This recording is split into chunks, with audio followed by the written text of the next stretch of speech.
starts now.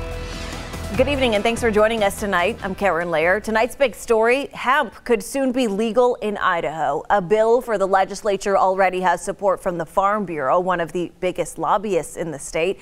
But if it is legalized, how will cops tell the difference between a load of hemp and a load of pot? The plants are almost impossible to distinguish without a lab test, and as Roland Barris reports, it presents a big problem for police. We break each ampule and we agitate it for 30 seconds. Idaho State Police use a roadside test like this to detect THC, the psychoactive component in marijuana. How long does that take?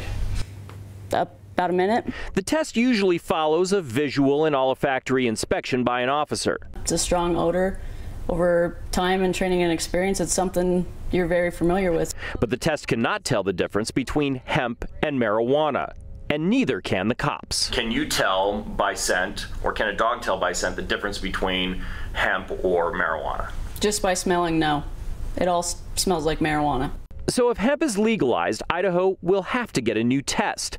Something perhaps like this. A police officer can pull up and do on-site testing and get results fairly immediately within, 8 minutes.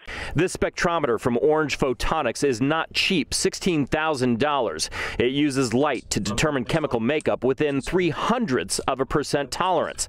Orange Photonics is just one company trying to take advantage of the new need that many states face thanks to the 2018 federal farm bill that legalized hemp. States have set up almost artificial deadlines for themselves to build out an infrastructure to regulate cannabis. That's because states had 4 years of warning from the previous farm bill, but not everyone was prepared. Out of a lot of states in the union, Idaho is standing alone as one of the few states that does not have a program that is in line with the 2018 Farm Bill. Elijah Watkins is suing the state police for interfering with constitutionally protected interstate commerce when it made this bust of cannabis in late January. If he wins, Idaho might have to allow hemp to travel through the state, even if it remains illegal under state law.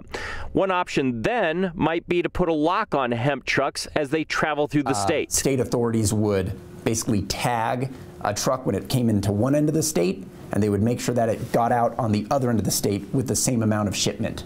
Idaho wouldn't have to worry about any of this if it legalized marijuana like several nearby states, but everyone we talk to agrees there's little likelihood of that anytime soon.